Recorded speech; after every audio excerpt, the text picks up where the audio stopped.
up, y'all? It's your man D Real, and edutainment is what I do. I'm here to give y'all a quick little intro to this radio interview I did on the 20th of October.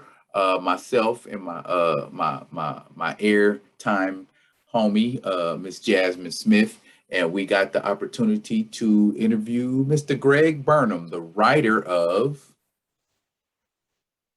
I'm sorry, Tuskegee Heirs back there. Yeah, it was a fun interview. It went a lot smoother than I thought it was going to go.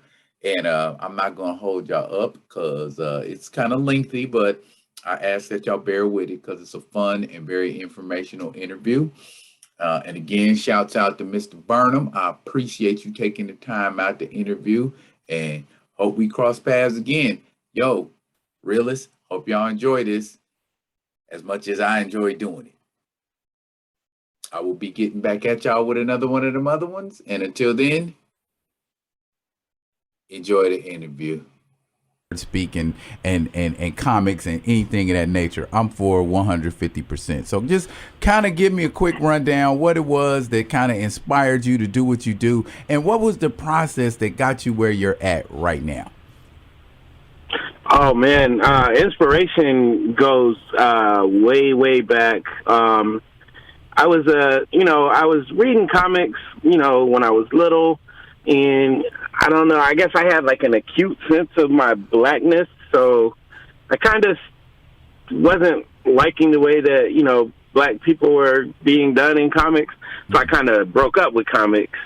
And then I can't remember the year, but Arsenio Hall, he talked about are you familiar with the Brother Man comics? Yes. From the 90s? Yes, I am. All right.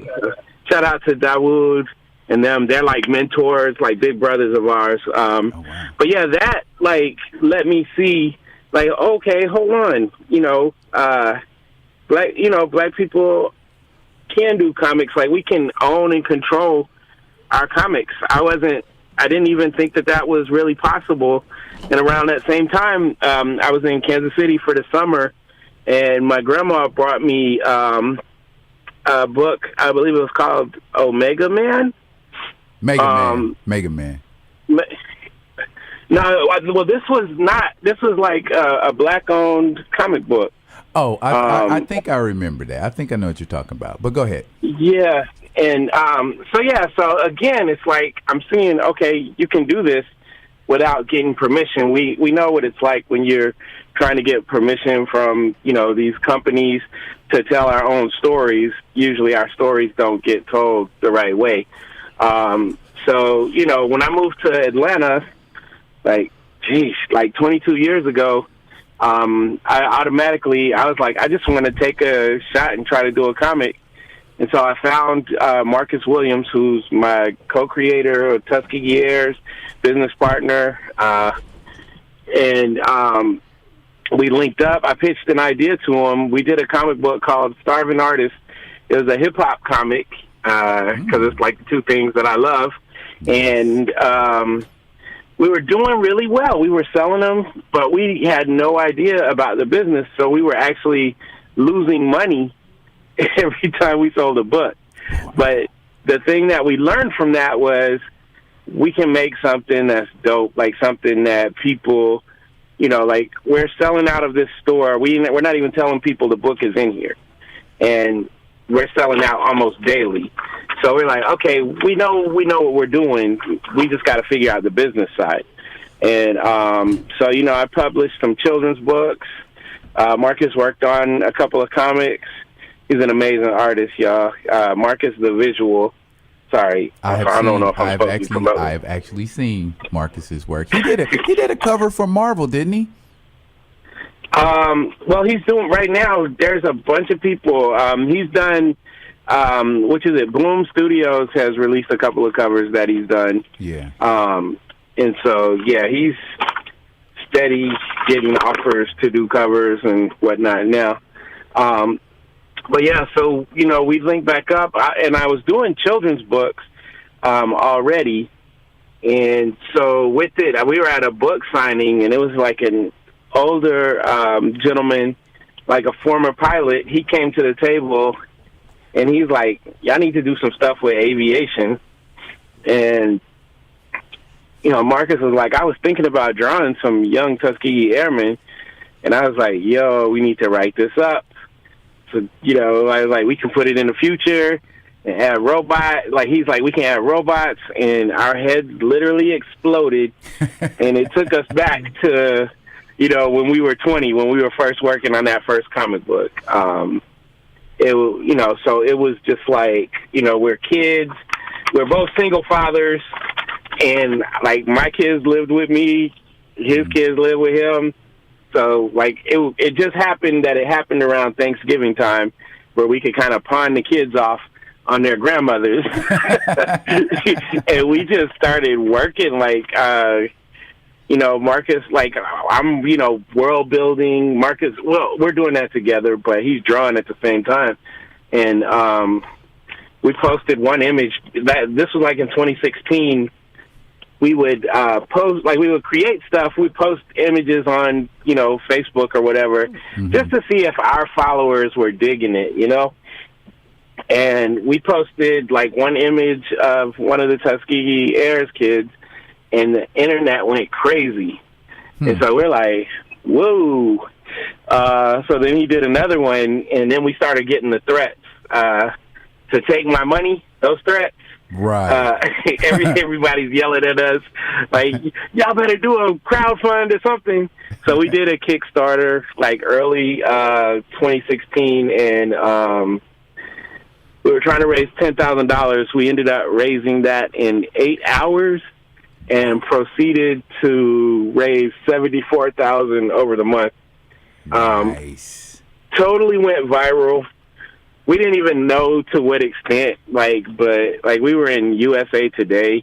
We didn't even know about it. Like, we were, like, it just, yeah, it just went really and wide ranging, like, all over the world, you know. So that helped us to be able to start the infrastructure of a publishing company, and that's what we do now. Okay, that is awesome, man. Now, before I turn Jasmin loose on you, I know she got a whole bunch of business-based questions because business is her thing. She's an entrepreneur, and that's what she does.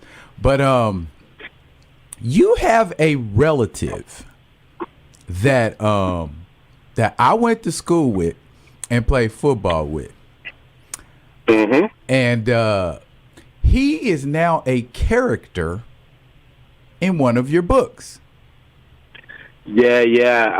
I modeled him. First of all, shout out to Lewis Moulton. Yes, sir. Like, yes, sir. King Lewis. He'll get mad if I say this, and he'll be like, I don't even know what you're talking about.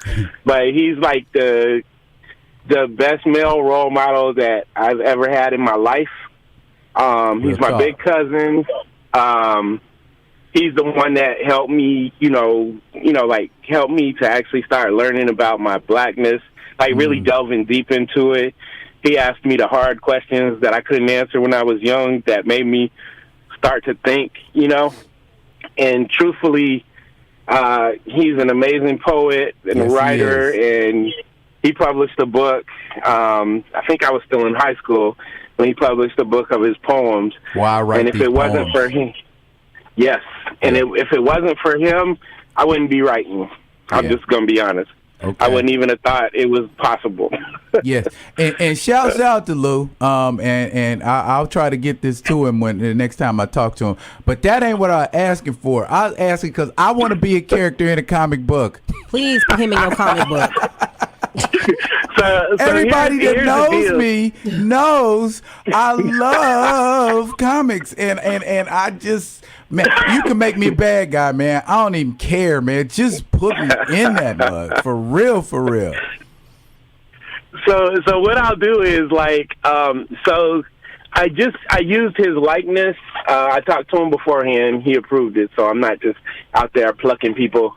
But, you have my permission, Greg. So I have to do it like this is what, because I get my kids. Actually, 4 of the Tuskegee Heirs are based off of my 2 kids and Marcus's 2 kids. Wow. So, but it happens organically. It doesn't happen where I'm just like my mom, my sister, every day is like, when you gonna put me in the book? When you gonna put me in the book? So, I got a list of people, but if I can fit you in there, I will figure out a way. Lewis is, I'm using his likeness for a character called Owsley that we did a short for this really cool anthology called Noir. Noir is the New Black. Have I haven't shared that with you, have I? You have not, but you feel free now. Okay, I will. I'll shoot you a link because it's amazing. It's 16 different stories, like all short comics, all black, everything, all black writers, colorists, artists, dope, inkers, the whole shebang.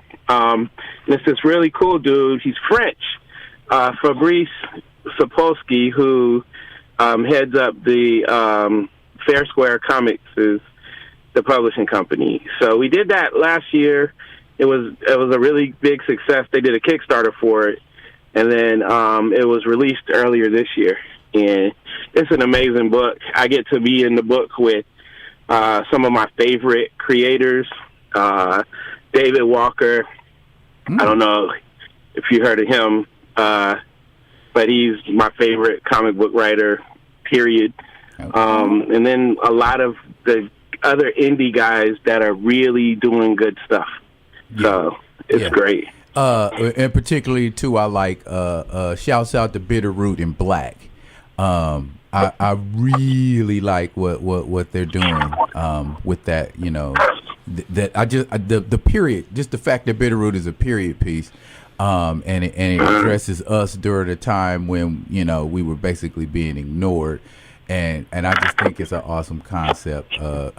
Y'all just, I think I missed my calling because I got like tons of like crazy ideas like that. I just don't have no outlet for them. I know that's an excuse, but Jasmin.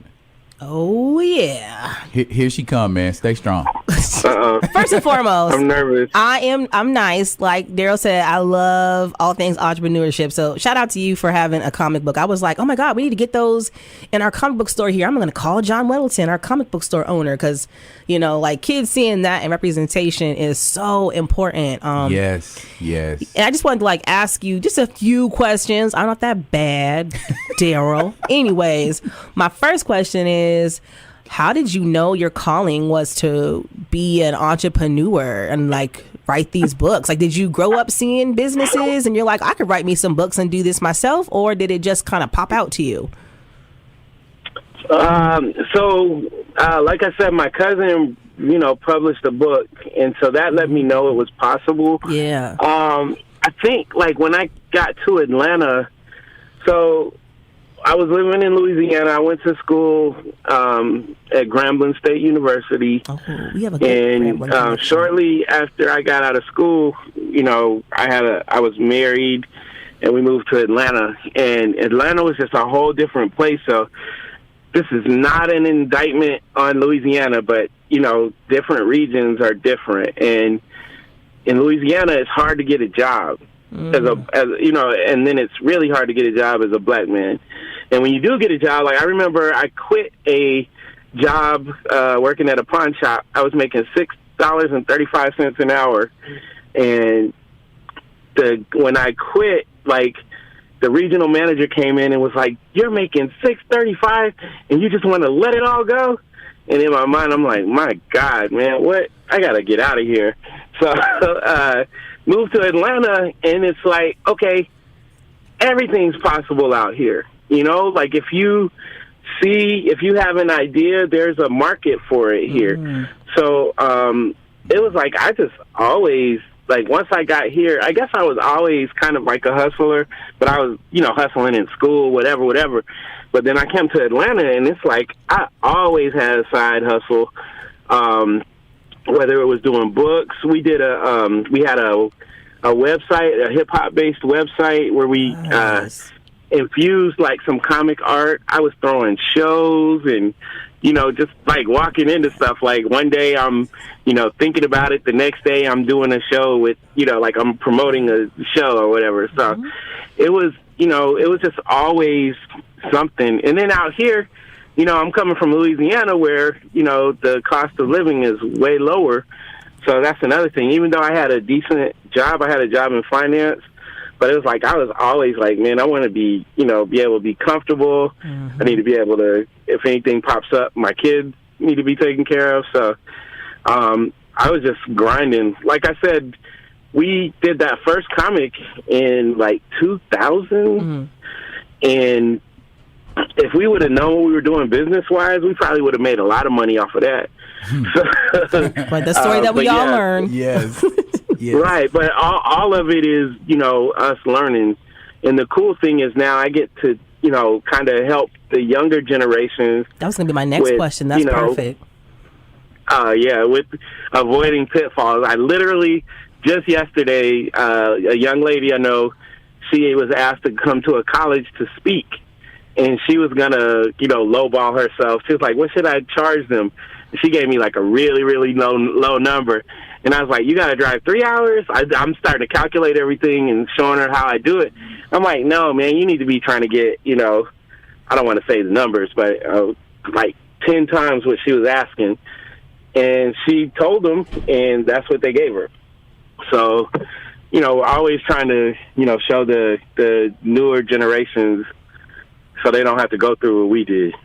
No, I think honestly you hit it nail on. That's what it's all about.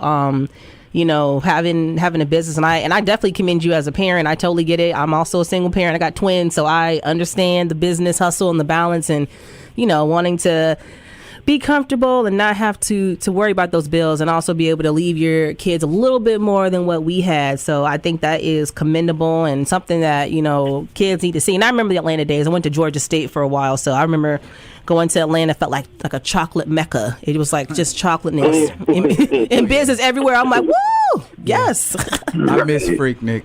Okay, well, first of all, we got two different agendas.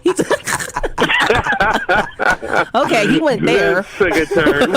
Right, I'm like, he took a whole nother direction. Although I think we all have family members in our Polaroids of finger waves and. I got VHS tapes. Oh no! Don't. That's another interview. Anyways, so I always like to ask like two questions, and I know I'm gonna let Daryl take his thing back. So I always ask the question: if you could tell another up and coming entrepreneur or a writer one thing of advice, something that either you learned in experience or you just want them to know when they embark on this journey, what would you tell them or say? Just one thing? Oh, well, you could look as much as you want to say. What advice would you give? Someone's like, I'm trying to be a writer, or I'm trying to start a business. What would you tell them? Number one, learn the business, like whatever you're trying to go into. So if you're trying to do comics, learn the comics business. Whatever it is, because that part, once you know that, anything that you create can be multiplied, right? Like I'm on my way to Baltimore right now for Baltimore Comic Con. We learned how to do the vending, all that kind of stuff. So these shows can get really lucrative for us, Yeah. But you got to learn the business. You got, you have to know, what to accept and all of it. So learn the business. And then just as far as writing goes, like I tell people all the time, to actually consume like high level stuff, because that'll help you raise your bar. It's just like, I'm a sports guy, so if I'm playing basketball with guys that are like my skill level or lower, then I'm not going to improve as much as if I'm playing with people that are a higher skill level than me. So those are two things that I tell people a lot. Definite jewels. Yeah, it sounds like we're gonna have to get him up here for our next Black Business Expo, Black History Month, because he got some jewels to drop. Hey, and not to mention the next maybe like comic convention or CCCon or something like that. these people come out in force, Greg, up here. Yes. Don't nobody, Really? don't nobody yeah. ever say anything. We're like in a secret until it's like they got the event time. They be coming out swinging, but also with the. Yeah, and then like also, Black History Month, the Juneteenth come and you bring some black written comic books, you sell out them bad boys quickly. Yeah, you would. Yeah. So I really think, it's Marvin. cold, but you really might want to put Alaska on the map. I could mark Alaska off my bucket list, number one. Okay. I travel. I was in Portland last month. Nice. Okay. I'll be in the Seattle in December. That's so close. It's a 3-hour flight. Just continue on north. That's all you gotta do. So easy. That I'm. We can talk about that. I mean, I technically I have your number now. When we got like maybe an event or something coming up, because I know you're busy. And I shout you out, man, to see, man, and maybe you have Marcus could make that. That would be amazing. Double win. Yeah. I get my business people, and you get your comic books. Yes, win-win. But what I was gonna say was, I've got some of your comics sitting here right now. I brought them because I wanted Jasmine to see, and also I've got one of those posters. Matter of fact, next time, if you watch one of my videos, in the background, I've got the Tuskegee Heirs, the autographed Tuskegee Heirs poster. Nice. So yeah, I'm giving you airplay every chance I can, man. I'm just happy that this was able to happen, man. I really, really, really, really appreciate you taking time out to do this. And while you was talking, I was showing her a picture of me and Lewis on the phone. From the last time I was there, we was at Gates. Oh yes. Yeah. I have to go every time I go home. Oh yes. I gotta go to Gates. Yeah, I was just there last week, and I brought some friends with me, and I took them to Gates. And you know how you in a room somewhere, and it's eating going on, and ain't nobody talking. All you hear is breathing. Yeah, that's what it was. So it's always a hit. Man, I know you on the road, and you got to get up to be more. So I'm not gonna keep you again. I appreciate you, brother, taking the time out to do this interview, man, and just, thank you so much. Shouts out to you and Marcus, man. Y'all keep doing what y'all doing, man. Keep making beautiful art. Keep making black people proud. Yes. Thank you. Thank you guys for having me. This has been fun. It really has. So that means you'll do it again sometime. Oh yeah. Oh God. Yeah, no. I love having friends in high places. But before we gonna get into something else. I am going to I'm gonna put some music on. That's what I'm gonna do. I'm gonna put some music. Because I want to hear some music. Yeah, because we got another interviewer. We got to interview. So we're gonna get off. We're gonna get off into something else. All right.